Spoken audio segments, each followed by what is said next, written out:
So don't say anything you don't want people to hear. You got it, everybody?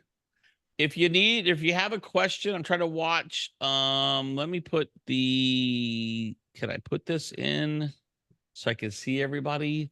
Having a hard time. Let's see the chat previews. I see them, but I don't see the chats. Just raise your hand and wave, and I'll look at you if you got a question. Anybody got a question right now before we go? Go ahead, John. No, I don't have one. All right. Anybody else got a question? Anybody? Bueller? Okay. So now I'm going to share my screen and show you the document, and we're going to go through it. All right. So we're going to share the screen, and I'm sharing the screen, and here we go. All right. Can everybody see? Everybody can see the screen over here, right? Correct? Yes. Bueller. Okay. We got it. Okay. So informed simplicity.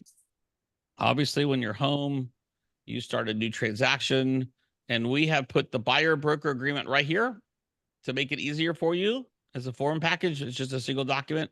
We've also put the showing agreement here as well. So that way you can just quickly grab those. You don't have to go through them, but they are in the blank forms library. So I'll show you where they are as well. So if you go to the Florida Realtor Library, and you can just type up here, buyer broker. Help if I could spell. And we have the buyer broker agreements. We have 4 of them that are out. We use the transaction broker. We are transaction brokers here at Sand Peak Realty. Okay. If you feel a need to go single agent for a particular reason, just reach out and let me know. But we are the buyer broker agreement. So we get to open this lovely document up and look at it. First thing I want everybody to notice is the revision date. Always look at the revision date so you make sure you're on the right document. It's revision 7224. And it's exclusive buyer broker agreement, version 7, the transaction broker. That's what that number down there means. So it's a 3-page document. Yay. It has to be signed by the consumer and the broker and the sales associate. And I think that's very interesting that we call them consumers. We don't call them buyers. We don't call them customers or clients. They're calling them consumers. There is some legal terms in that, and I'll discuss that in just a minute. But let's start at the top. So the consumer grants the broker, this will be Sand Peak Realty right here, okay, the exclusive right to work with and assist the consumer in locating and negotiating the acquisition of suitable real property as described below. The term acquire or acquisition includes any purchase, option, exchange, lease, or other acquisition of an ownership or equity interest in real property. Pretty self-explanatory. This agreement will begin on a date and terminate on 11/59 on a termination date. However, if the consumer enters into an agreement to acquire property that is pending on the termination date, this agreement will continue in effect until that transaction has closed or otherwise terminated. My suggestion is just like a listing agreement. If you have a listing agreement and you get an offer right at the end, we always try to get a modification and extend it. I would do the same thing with this, right? Because we know these damn things fall out quite a bit. So the consumer is interested in acquiring real property as follows, or is otherwise acceptable to consumer, the type of property and the location. I would be as vague as I possibly can with this, right? I would not put a neighborhood. I would not put a single family home. I would not put a 1-story home. I would not put a vacant piece of land. I would put multiples. I would actually probably put like vacant land, multifamily, condo, and or single family. I would probably put almost everything on that to protect myself, because we know that buyers will change their mind. JR knows that probably better than anybody, don't you, buddy? How many times is it that you start looking for a piece of land and then they're going to buy, or they're going to buy a house and they go find a builder and then they got to buy the land first. So you got to protect yourself. As for the location, I think probably county-wide would be the most specific I would go. Maybe even the greater Tampa Bay area would be a good thing to sit, the greater Tampa Bay area. And go from there. Okay. I'm also gonna let me take a little side note. I don't really know how this is going to affect referrals either, by the way. So that's going to be another thing we got to think about. How's this going to affect our referrals coming in? So the broker's obligations, this is where you're going to need to really have a good presentation. This is time for everybody to step up their game, and you're going to need things both in writing. You're probably going to need things online in an email form, probably some videos, some guides. This is where you're going to have to work and start figuring this out. We'll try and figure it out as a group, but you really need to show your value. So there's 4 parts to this. The broker will use the professional knowledge and skills, discuss property requirements, and assist the consumer in locating and viewing suitable properties. The word viewing was not in the old one. This is a new one. Assist the consumer in negotiating and closing any resulting transaction, and cooperate with real estate licensees working with the owner, if any, to complete a transaction. I think that last line is very important for you to explain to a buyer that this is the purpose of this agreement, is so that we have the right to work with the listing agent on their behalf. Because now, if they go straight to the listing agent, that listing agent can represent them, but most likely is going to have a fiduciary responsibility to the seller. And we're not really sure yet, because there hasn't been any court law set from this, what's really going to happen with that, if that makes sense. There was a video that was put out that I put out, Shannon Gillette, another good, she's a great person to follow on YouTube. And she talked about there was a buyer that liked the property, or no, didn't like a property. The listing agent asked for feedback. The buyer's agent told them all the things that they thought were wrong. And who's on? Somebody's on still. Let me see if I can figure out who's still, who I need to mute. Really? That's all I get? Let's see here.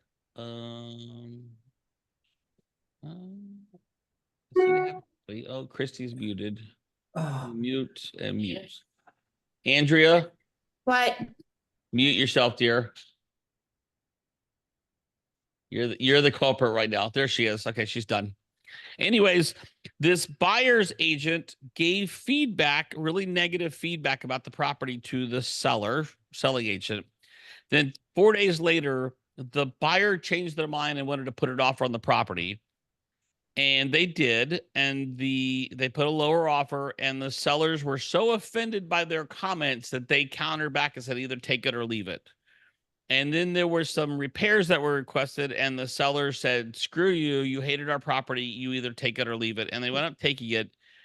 And then at the end, the buyers wound up suing their own agent because they said that they didn't give them the authority to share that information, and they felt like they lost money because that information for the feedback was given. That's a good story, because guess what? If you dissect that from a legal perspective, they are absolutely correct. So we will be talking about feedback, because I think that that's what this 4th part of this A really pertains to.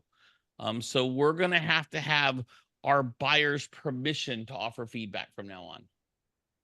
So as a listing agent, we're going to request the feedback all the time. And if the buyer's agent wants to give it, so be it. But as buyer's agents, we have to be very careful in this litigious environment to not do that. Okay. Section B, other consumers. Consumer understands that broker may work with other prospective customers or consumers who want to acquire the same property. If broker submits offers by competing consumers, broker will notify the consumer that a competing offer has been made. That's new. We've never had to do that, have we? So now if we're working with 2 buyers on the same property, we have to notify them. Okay. But we will not discuss any of the offer's material terms or conditions. Consumer agrees that broker may make competing consumers aware of the existence of any offer consumer makes, so long as broker does not reveal any material terms or conditions of the offer without consumers' prior written consent. Meaning, this gives us the authority right now to tell everybody we have multiple offers. That's basically what that's saying. Consumer understands that even if broker is compensated by an owner or a real estate licensee who is working with an owner, such compensation does not compromise broker's duty to consumers. That makes no sense, but it's there. Fair housing. Broker adheres to the principles expressed in the Fair Housing Act and will not participate in any act that is unlawfully discriminates. We know that. Service providers. Broker does not warrant or guarantee products or services provided by any third party whom broker at consumer's request refers or recommends to consumer in connection with property acquisition. That's new as well. I really like that. That protects us from these stupid buyers wanting to sue us because they didn't like the home inspector or they didn't like the roofer or they didn't like whoever. And they always want to come back to us. That's taken care of now. Consumers' obligation. There are 7 things that the consumers are obligated to do. They can agree to cooperate with the broker in accomplishing the objectives of this agreement, including conducting all negotiations and efforts to locate a suitable property only through broker and referring to broker all inquiries of any kind from real estate licensees, property owners, or any other source. Again, once you sign this, you are locked in. You see that? If consumer contacts or is contacted by an owner or a real estate licensee who is working with an owner or views a property unaccompanied by broker, consumer will, at first opportunity, advise the owner or real estate licensee that consumer is working with and represented exclusively by broker. Show of hands, how many of you really believe that a buyer is going to do that for us? Not going to happen, is it? Not going to happen. Not going to happen. I don't know how that's going to parlay, but you know as well as I do. So you're going to have to ask the buyer on many occasions if they are until you get one signed, if they are working with another broker and have signed a buyer broker agreement. Number B, providing broker necessary third parties with accurate information requested by the broker or third parties in connection with ensuring customers' ability to acquire property. Meaning, I need to see your proof of funds. I need to see your pre-approval letter. I need to talk to your lender. I need to see your power of attorney. I need to see your corporate docs. Consumer authorizes broker to run a credit check to verify consumers' credit information. That's a new one. I don't know how I feel about that. I don't know that I want to run a credit check on people. So I don't know about that part, but they give us the authority. Number C, being available to meet with the broker at reasonable times for consultations and to view properties. Hello, this now means we are not at their beck and call. Do you see that? You're going to be able to schedule more. You don't have to run out at the last minute because you're going to be locked in with your buyers. So this gives you a little bit more recommendation. My recommendation is that all of you create a Calendly link and make yourself available for phone calls and showings on that link. If you want help with that, get with Joshua or I. But I think that's going to be a very valuable tool for you because now you can manage and control your time. Number D, indemnify and hold the broker harmless from and against all losses, damages, costs, and expenses of any kind, including attorney's fees and liability that broker incurs because of acting on consumer's behalf. Basically, that's we get a free reign now. That's good. Not asking or expecting to restrict the acquisition of a property according to race, color, religion, sex, handicap, familiar status, blah, blah, blah, blah, blah. They have to consult an appropriate professional for legal, tax, environmental, engineering, foreign reporting requirements, and other specialized advice. So the question of, is this a sinkhole? I don't know. We'll ask Lori, but that's the only person I would trust. And the last one is making a diligent, good faith effort to perform the contract terms of any purchase agreement or contract to lease and close the sale of any property consumer contracts to acquire. So basically, if you get them under contract and they ghost you, I'm going to sue them for this commission. Make sense? Any questions so far on anything? I can't really see, so you have to unmute yourself and ask the question. Okay. I have a question. Yep. What term would you put? How long would you put for the term? Well, you're going to have to negotiate that with your buyers. I mean, I would put as long as I possibly could, up to a year, I think. Oh, You know, but you're going to have to, is it a month? Is it 6 months? Is it a year? You're now going to have that conversation. So basically what we're doing is we're taking, unmute yourself, or mute yourself, Joy. She got it? Okay. Nope. I can hear myself. Wait. You got it. Good job. Thank you, Joy. You're going to have to negotiate with a buyer just like you do on a listing agreement now. You're going to have to go in and know these terms. There's certain things we have to talk about. What type of property are we looking for? How long is the agreement? Here's my obligations to you. Here's your obligations. How am I going to be compensated? What does that compensation look like? You're going to now have to have these conversations. We'll get to the compensation in a minute. Actually, we're starting on the first one. A retainer. You can do a non-refundable retainer fee of X dollars for broker services provided for the consumer is earned and payable upon execution of this agreement. This retainer is in addition to any compensation earned by the broker. So you can now start charging a retainer. I'll put $1,000 on the retainer for the services of the term of this. And if I close, I also get that commission. So you can make extra money. So I don't know how that's going to play out, but it's there. I don't really see us using a retainer. Anybody think that they're going to use a retainer? You can chime in if you think you are. Mike, Yeah. what do you, I just like, if you go, you've got a buyer, say, hey, by the way, now we have to sign this agreement and you also need to put a, $1,000 net retainer in. Yep. I don't think that'll fly, No, but it won't. I don't think it will either. there'll be other agents that will, not do that. And you lose a buyer. Absolutely. And I think that's one of those things you got to have to play. Consumer. You know, Yep. that was left over from the first one. I don't really think that it's going to be something that we're going to have to. I wouldn't use it. I will put it my way. I would, if I was a competing broker and selling and working with buyers, I would not use that. Compensation. Mike, Section 7. Yeah, go ahead. Does this apply? I would assume it does. Does this apply if you're the listing agent and you also have procured the buyer? You better believe it. You get to have it before they can see the property. Okay. So you have to have this for you have to basically just look at it this way. You have to have a listing agreement to sell it, and you have to have a buyer's agreement to sell it. Same thing. If you don't have two, you can't proceed with the transaction. Okay. And you're going to have this in place prior to writing up an offer. I'll talk about that at the end in a minute. That's a good question, Karen. Please remind me to talk about that at the end, okay?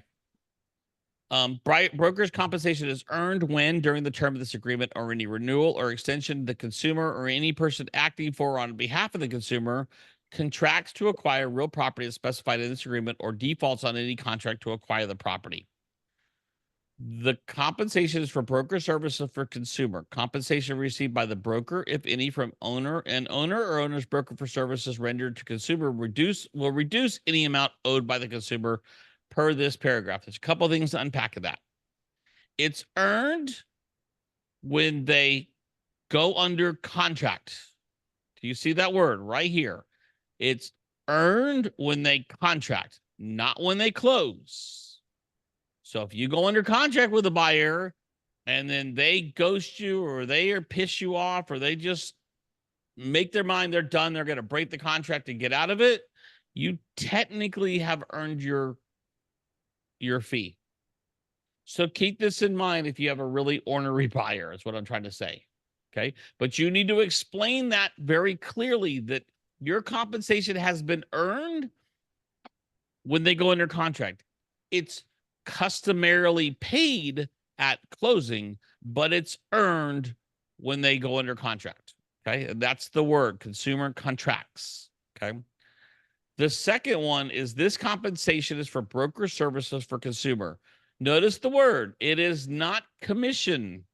It is compensation. Mm-hmm. The word commission needs to be completely removed from all of our vocabularies. Understood? We do not talk about commissions anymore. We talk about compensation from a buyer and we talk about a marketing fee from a seller, just like on the listing agreement.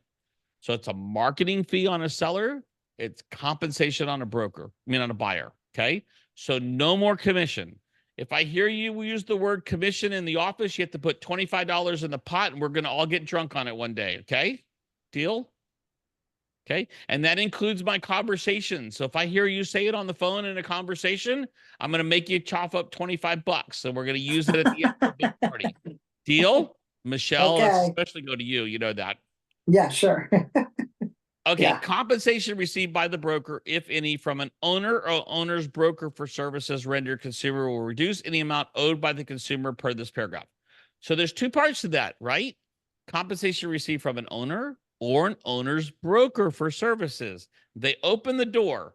Mr. and Mrs. Seller, you have a couple of options when it comes to the compensation, how we're going to compensate this. One is you don't have to offer any compensation if you don't want to. That's your option.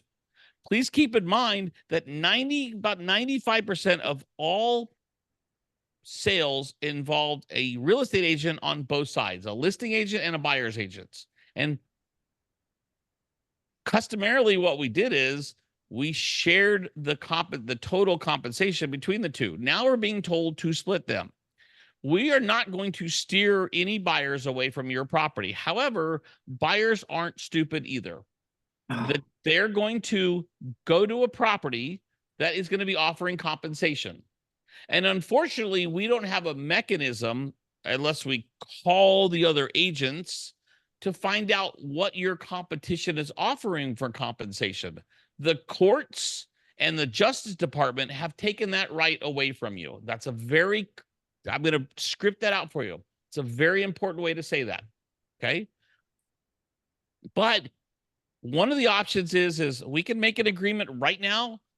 I'll just make sure to handle all of the compensation and all of the negotiation for that compensation on your behalf. My marketing fee is 3%. If you would like me to handle that on the other side, I'll take care of the whole thing and we'll just make it 6%. Now, what is that going to do for you? Do you notice I didn't say we were going to give the other agent 3%? If they're a shitty brand new agent, they're getting 1%, aren't they? This is how you can make a lot more money. So that's that part. So we have 5 parts in this. Purchase or exchange, $1 or 1%. Select only one, or $1 and 1% plus another dollar amount of the total purchase price or other consideration for the acquired property, payable no later than the date of closing specified in the sales contract. However, closing is not a prerequisite for broker's fees being earned. I'm in communication and talks with several people about that last part. And I feel that that may be something that I start to, as a broker, go after very heavily. So if we have a buyer who goes under contract and then falls out and goes under contract, they're a pain in the ass, we may start going after them.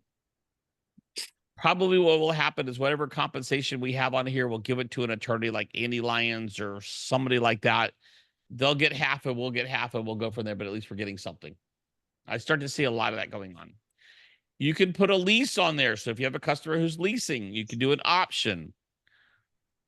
There's other broker will be compensated for all other types of acquisitions if such an acquisition were a purchase or exchange. Then you have additional fees.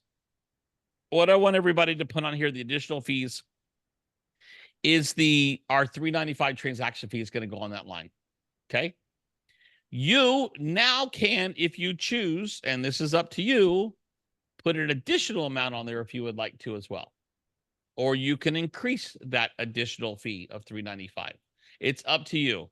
I will tell you, I see almost all the Alta statements, and we are a deal. I see $700, $800, $1,000 transaction fees for brokerages on these Alta statements. That's ridiculous. But David, it is ridiculous, but it happens I would probably say it's 50% of the market.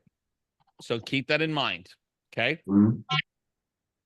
Protection period. Consumer will compensate the broker if left blank 30 days after the termination date, consumer contracts to acquire any property which was called to the consumer's attention by the broker or any other person or found by consumer during the term of this agreement.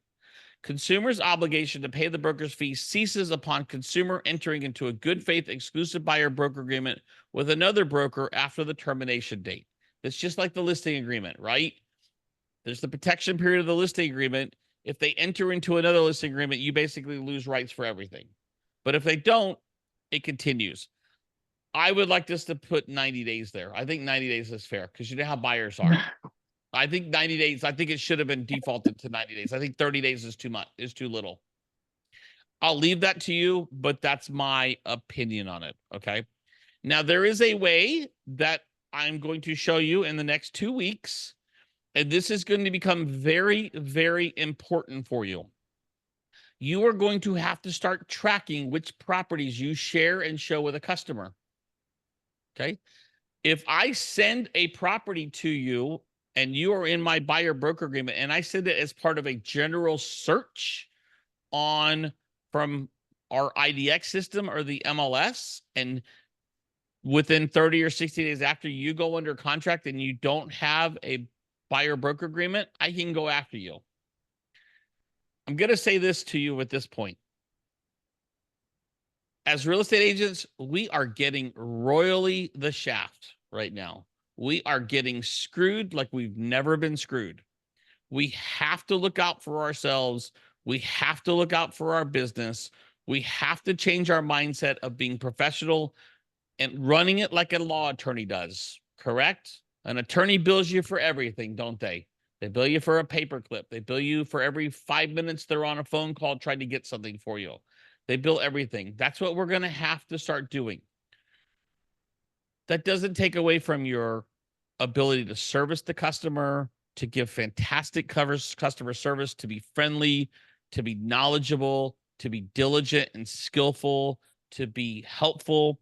But you also have to have that step up that game and be more professional and work within the bounds of the contract. Okay. Conditional termination. At the consumer's request, buyer may agree to conditionally terminate this agreement. If broker agrees to conditional terminate this agreement, consumer must enter a written agreement to this effect and pay a cancellation fee of blank. We don't have a termination agreement for a buyer broker agreement right now. We have a modification of the listing agreement. We can terminate it, but we don't have one. So I've asked Andy Lyons if he's heard of one or got one, and hopefully we'll either hear from him or FAR, but I don't know what that written agreement will look like. I also am feeling that that should be $1,000 at a minimum. You guys are spending your time, your effort, your energy, your knowledge, your training, your skills, your resources into helping these buyers. If they want out of the agreement, we have to have some type of compensation. That's something that's always been missing from buyers, and they've given that to us now. I will let you know what the company policy will be for that. You can always go higher. Any fees that you collect will be shared just as your normal co-broke with the brokerage will be. But that's going to be in place. The broker may void the conditional termination and consumer will pay the fee stated in the compensation paragraph less the cancellation fee if from the early termination date to termination date plus the protection period if applicable. Consumer contracts to acquire any property which prior to the termination date was found by the consumer or called to consumer's attention by the broker or any other person. So basically, you can pay the fee and have a conditional termination, or you could pay the entire amount listed right here on 7A and have an unconditional termination. Does that make sense? Just like the listing agreement. Mm-hmm. You guys work too hard with these buyers and you lose them all the time. There's so many stories of work with the buyer, work with the buyer, work with the buyer. Oh, we're so sorry. We went under contract with the builder, or we stopped at an open house and signed a contract with the listing agent, or we all know this happens. It's time to stop it. And this is what this is doing. All right. The dispute resolution is still the same. Sand Peak policy. This will be initialed and signed by everybody. Understand, we will go to arbitration. I do not want to mediate first. I want to go to arbitration. Okay. The broker may assign this agreement to another broker. There's your referral. Does that make sense? There's your referral part. This agreement will bind and inure to the brokers and the consumer's heirs, personal representatives, successors, and assigns. So, mom and dad die, we could technically be still under with the kids. I don't know. You understand that? I think what that's really there for is that if if the parents are under contract, something happens and they pass, this contract is still valid for us to be compensated. Does that make sense? Kind of like the listing agreement. Yeah, it's in the listing agreement. Same. All right. Last part. Section 12. Oh, wait. Section 14. Look at talk. Brokerage relationship. Broker will act as a transaction broker. There are 7 points. Broker will deal honestly and fairly, will account for all funds, will use skill, care, and diligence in the transaction, will disclose all known facts that materially affect the value of the residential property, which are not readily observable to the buyer. Hence, if you know something, you now have to say it. Period. You are not only obligated, you are required. Okay. Will present all offers and counteroffers in a timely manner unless otherwise directed in writing, and will have limited confidentiality with the buyer unless waived in writing. So you have limited confidentiality, meaning the best way to explain that is, buyer, what you tell me, I have a right to say and tell the other agent, but I can't do anything to break your confidence. Okay. So you have to be very careful. It's kind of like going back to that story of the feedback, right? So, I don't know how this is going to work. I'm not really sure with that. Other terms, if you need to put other terms in there, you can. If you, this is a good example of maybe if you have somebody who's buying a piece of land and a piece of property, it's 2 different transactions, or, you know, I personally would have this signed by at the listing agreement for a seller who's going to buy a piece of property. So if I'm going to sell their house and then buy them a new one, I'm getting both things signed at the listing agreement. Does that make sense? I think that's going to be very important for you to do. Acknowledgement and modifications. Here we go. You guys are it's going to blow you away on this one. Consumer has read this agreement and understands its contents. This agreement cannot be changed except by written agreement signed by both parties. So we can do a blank addendum to contract and use this now. So we can change any term we want to on this agreement. Electronic signatures will be accepting and binding.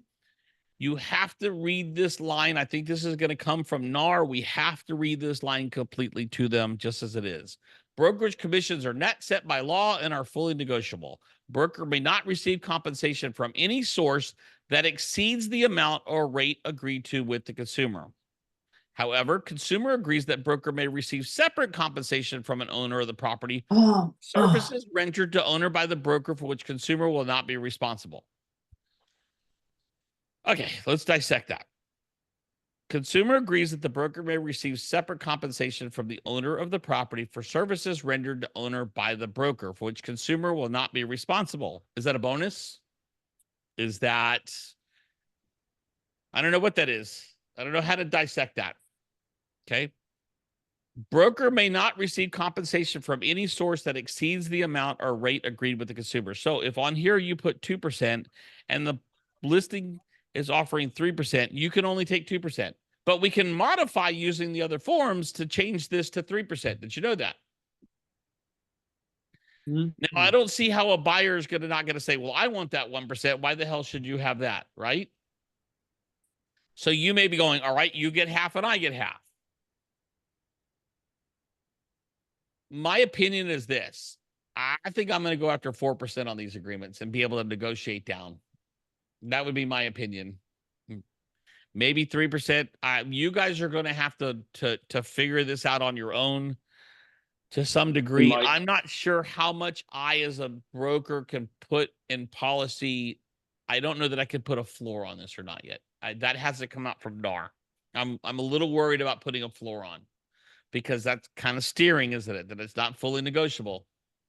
So then they'll put, now here's the thing with this as well. This is going to be very important. And this was said and stated at a couple of the meetings.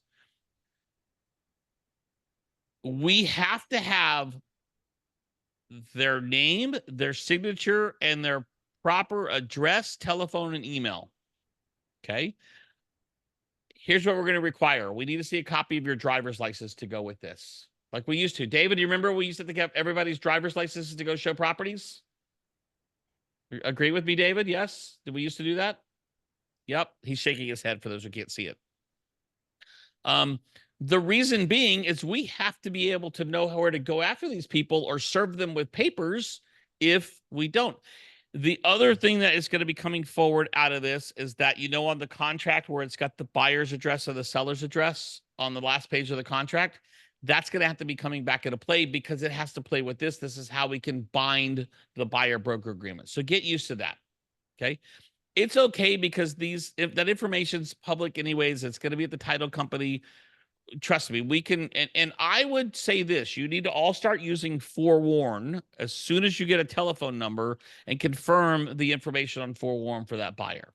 Okay. If you haven't signed up for Forewarn yet, it's a Florida Realtors product. It's a Stellar product and a Florida Realtors product. You need to be on it. Okay. Date. There's only one signature, the authorized associate or the broker.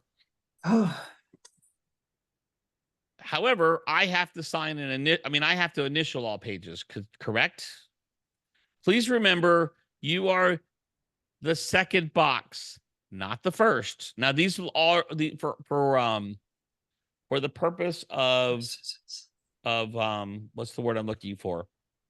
Digital signature and form simplicity, it'll already be here for you. You just need to use it here. Okay. I'm going to give you guys the authority to sign on this line. Okay.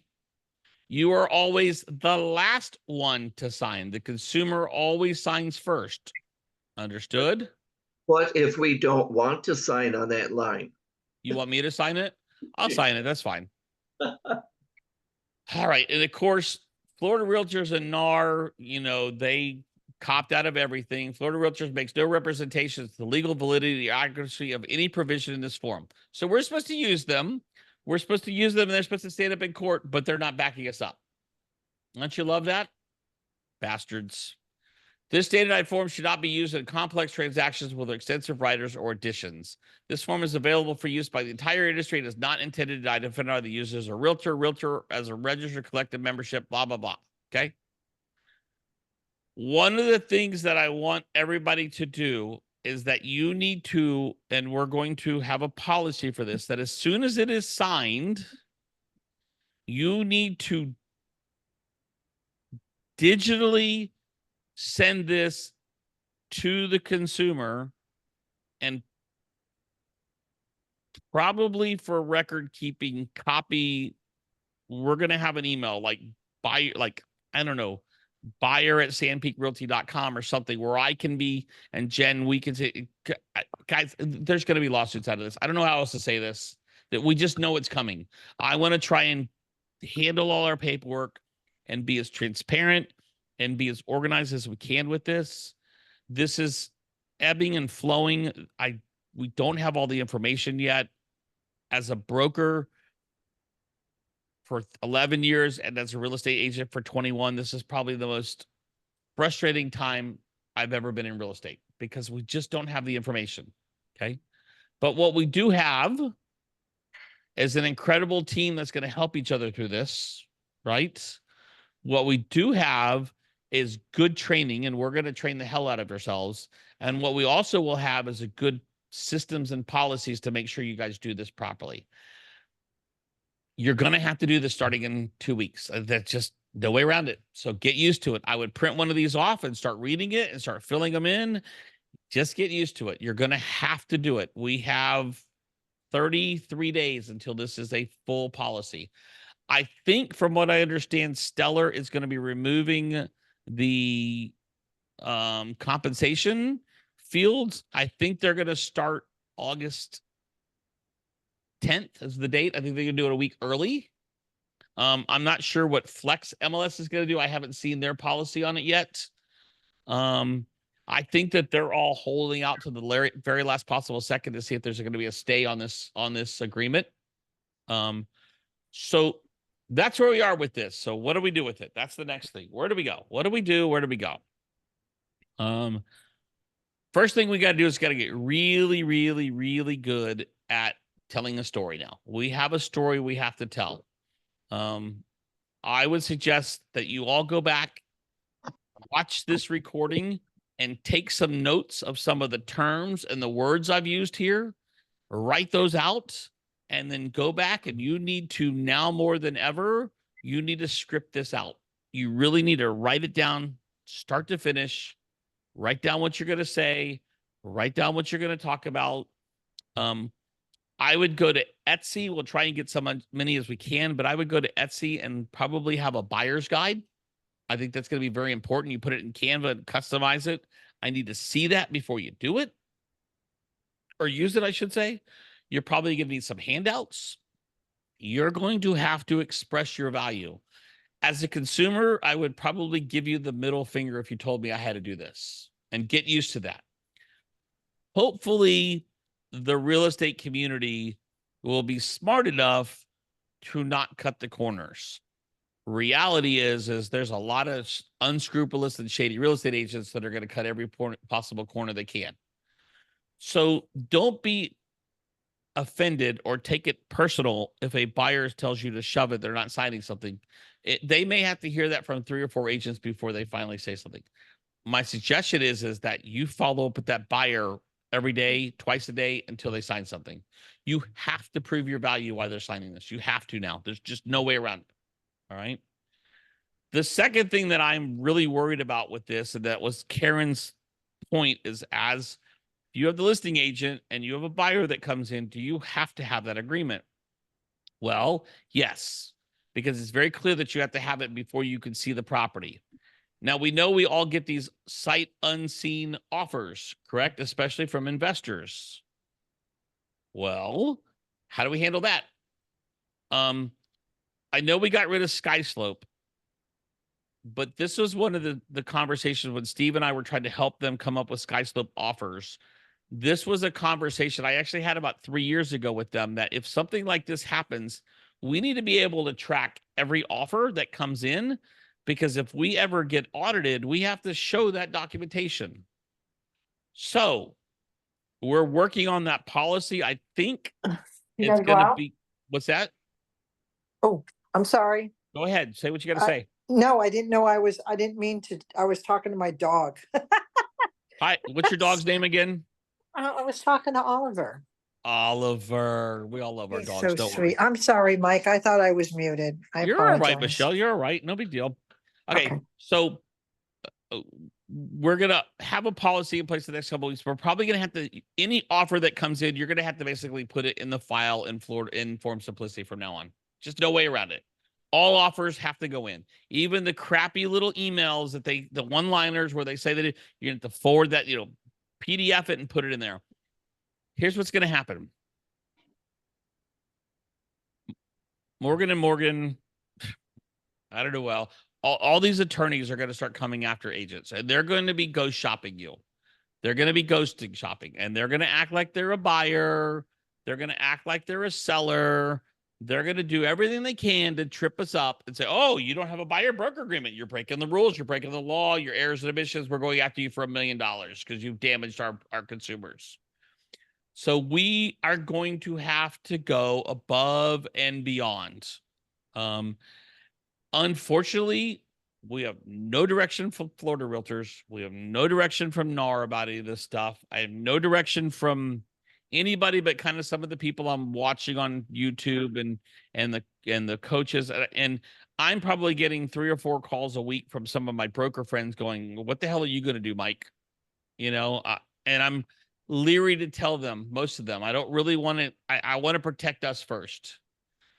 So I'm open to suggestions on any of this, on how we can do this, how we can improve it, how we can control it, what you guys' thoughts are. No thought will or recommendation or suggestion will ever be mocked at. I need to hear them all. So if you have something, email it to me so I can put it in a file and put it all the way. So just send it to Mike at sandpeakrealty.com. Well, Go ahead. I have another question. Sure. In regarding to the steering.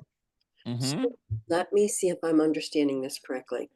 So we fill out our buyer's agreement. We send it to the listing agent.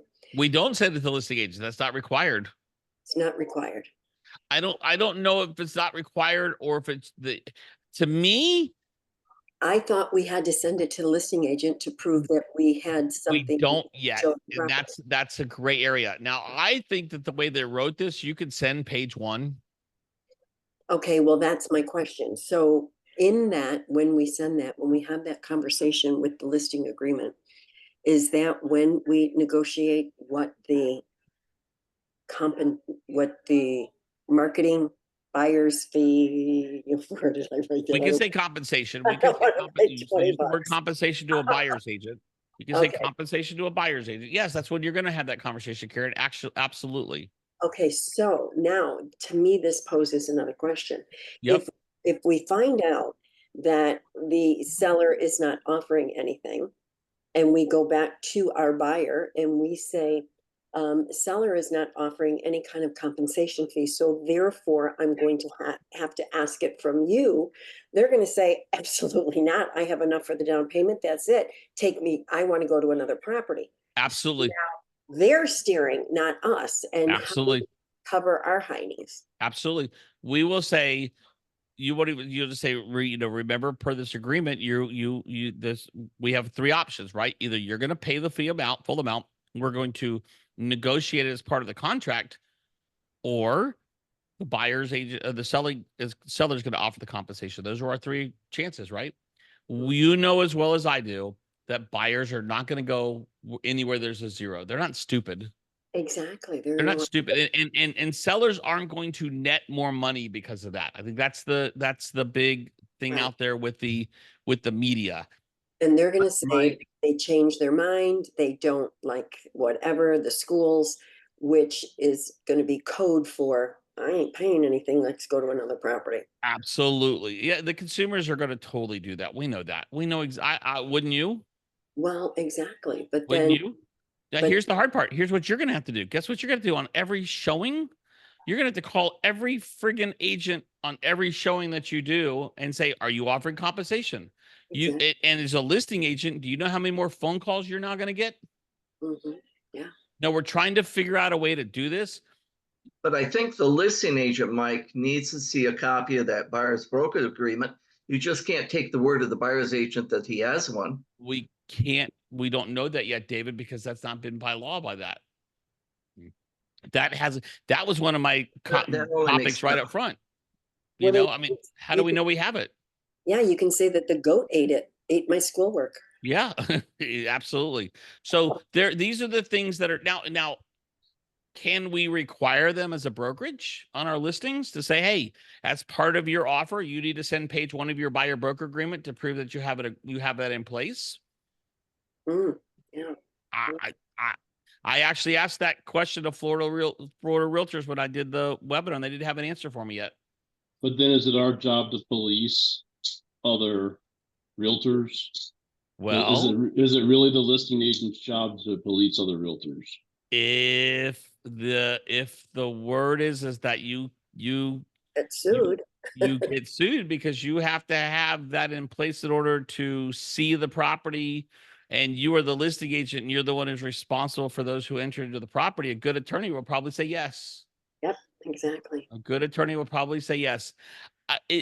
Again, we all know it's pathetic, it's stupid, it screws us all. We're going to play within the bounds that we're going to do very well.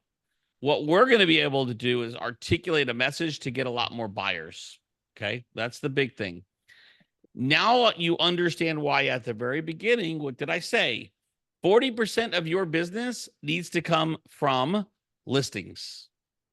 40% of your business needs to come from referrals. Because if you get a referral, they're going to sign this no problem, aren't they?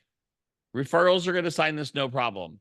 So you only should be dealing with about 20% of your business of picking up buyers that are unrepresented. It's going to be a lot easier if you're dealing with listings and referrals. So this will change your business. This is going to make your job harder. It is going to put more work on your job. It is going to make your job become much more tedious. We will have policies in place. I will give you a great example. We've got 2 or 3 lawsuits that we've been served, subpoenas we've been served for records, right? So these are related to insurance claims that sellers are making, and the they felt like something happened and the insurance company should have paid them and they did it and they lost out of money. Well, we get the subpoenas, and Jen just did one today, and it was a packet about 1.5 inches thick. They wanted every record, every email, every text, every document. That's what this is going to be for a while. We are under the microscope, guys. I don't know what else to say. Okay. Don't be scared by this. We should have been doing this a long time ago. And actually, there's a lot of states that require it already. Texas requires this already. They've been requiring it for 20 years. They're used to it. They're not even blinking an eye at this because they've always done it.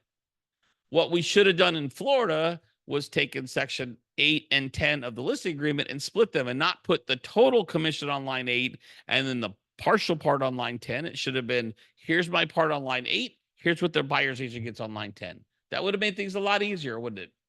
We didn't do that. Question. Yes, ma'am. I'm so sorry. No, it's okay. I think that when you're doing your listing presentations, I think it would be so much easier just to incorporate this into your whole speech when you're trying to get the listing, to explain to your sellers that, look, let's make your life easier, my life easier. Let's just do it like we forget there was a lawsuit. Let's just make sure that there are 2 fees in there. I will take it out of your hands so that I will negotiate it. But the bottom line is the compensation is 6%. I get X amount, and I will make sure that your buyer gets X amount, because nobody wants to work for free. I think that's what this part is right here. That's what this last part is. So you can do that. Yeah. I think that this does need to be built into your listing presentations. The sellers have to understand this. Now, with that being said, Karen, you're absolutely right. I think that the sellers and buyers are not going to give a rat's ass about anything. I think the people that are going to be most affected by all this is the agents. I think we're the ones that are going to be so scared about it and fearful of it and have the hardest time.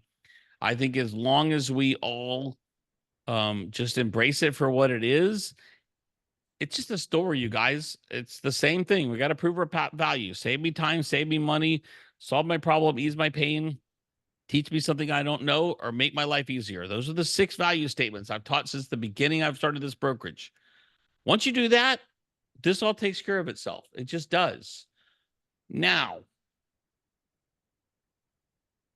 FHA is now allowing an increase to cover this percentage so that a buyer's agent or a buyer can pay their buyer's agent in closing cost assistance.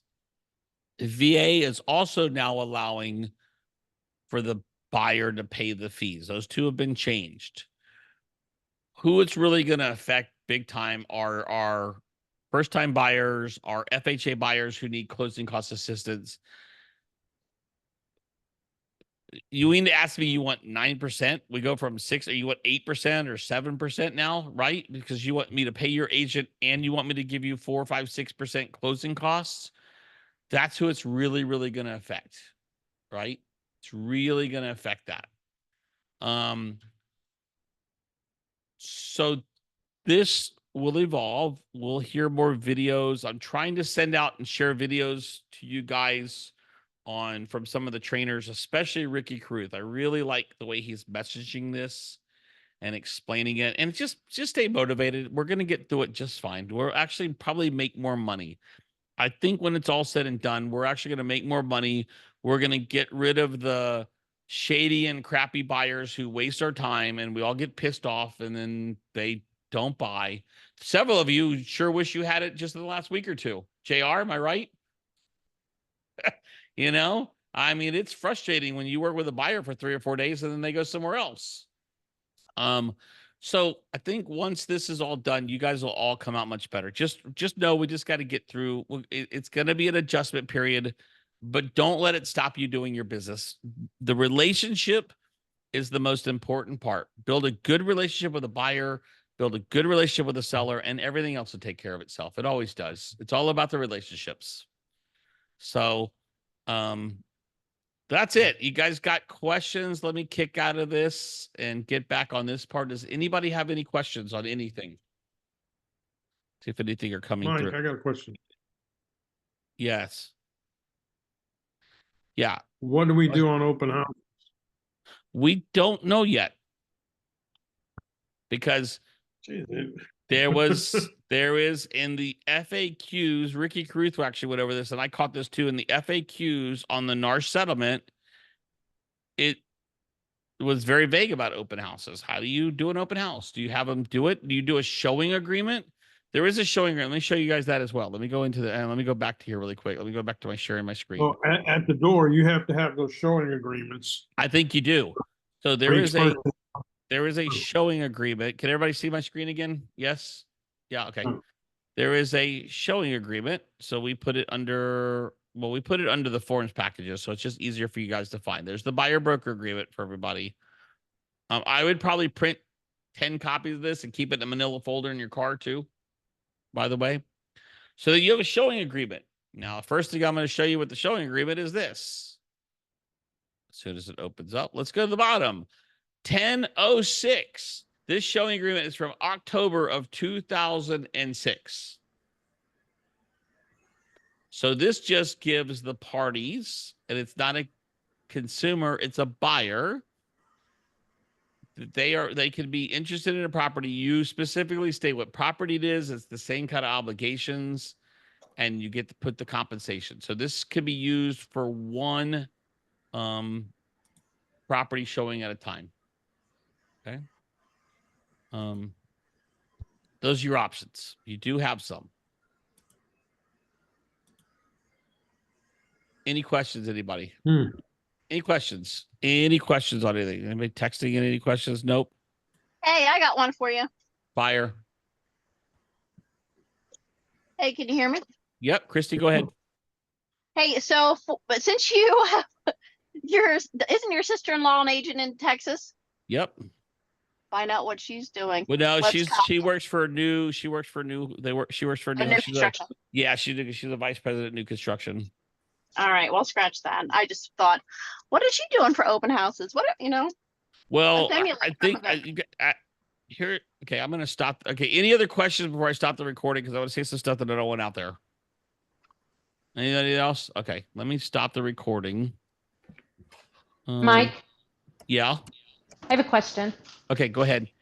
So along the lines of taking a fee up front, would there be an option to take whatever, let's say a $1,000 fee, but instead of it being an addition to the commission, that it would come off of the commission upon a successful closing? Absolutely, and I'd put that in that section 13. I'd write that in there.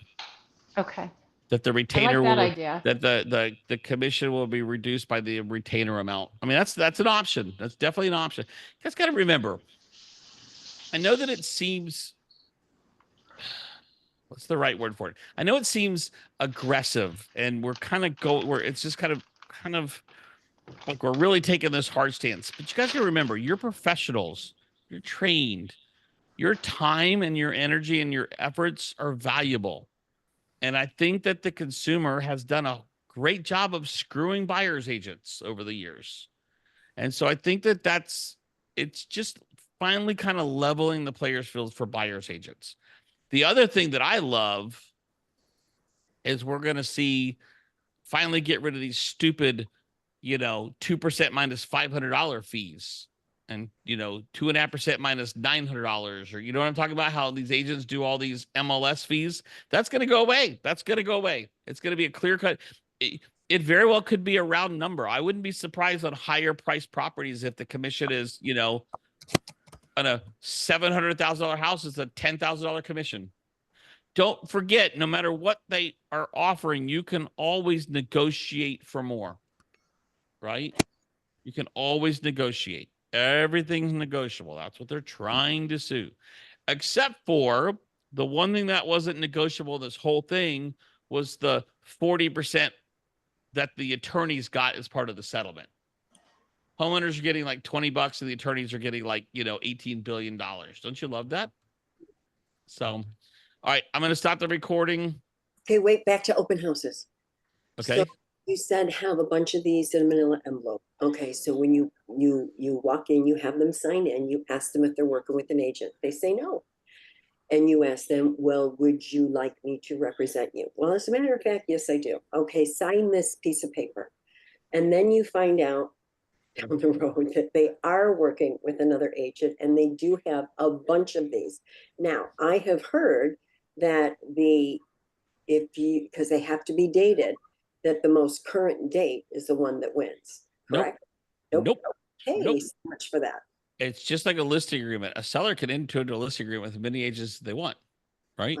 You sign my document. That document is between me and you. That document is not between me, you, and another agent, right? So, Karen, if I sign one with you, but before that, I've signed it with Lori, and then Lori finds out I went under contract. It doesn't matter who I went under contract with. She, per her agreement, is due that fee. So that's going to be between Lori and the buyer to settle that in court, not you, Lori, and the buyers. That makes sense? Makes perfect sense. Thank you. Yep. Now, here's the question for open houses. You have to, it's the verbiage is very clear. You have to have that in place before you can tour a property. Does that mean you're going to have it at the front door? Are you going to be at the curb? You know, are you going to have they have to call you to come into the open house and then you digitally send this to them? They sign it. We don't know. Again, we're 31 days or 32 days away from this and we don't have these answers. And that's the frustrating part. Now, if in the course of your journeys, of your conversations with other agents, or anything you may hear on any like YouTube or emails or and that kind of answers some of those questions, I'm going to ask all of you, reach out to me and let me know so we can have that conversation. I need you guys to put your feelers out there. Okay. I need all of you on YouTube over the next 30 days, watching as many videos as you can get your hands on about this. That would be very helpful as well. Okay. This is going to take a team effort. I think that we're going to be better than fine. I think our brokerage is probably going to come out a lot better than others simply because I'm going to make sure you guys are the best damn trained agents on this. And you know that. But it's going to be a work of work. I guarantee you, I'm going to guarantee you right now, whatever policies we put in place at the beginning are probably going to change 3 or 4 or 5 times as this all works out. So I need you guys to be flexible with me as well. Okay. So don't get frustrated if I need something, we're doing something, and all of a sudden we got to shift gears. We just don't know, guys. I just don't know. So we're going to need that, but I'm going to tell you, I'm going to work very hard to make sure you guys get it all. Okay. Stop the recording. Stop the recording.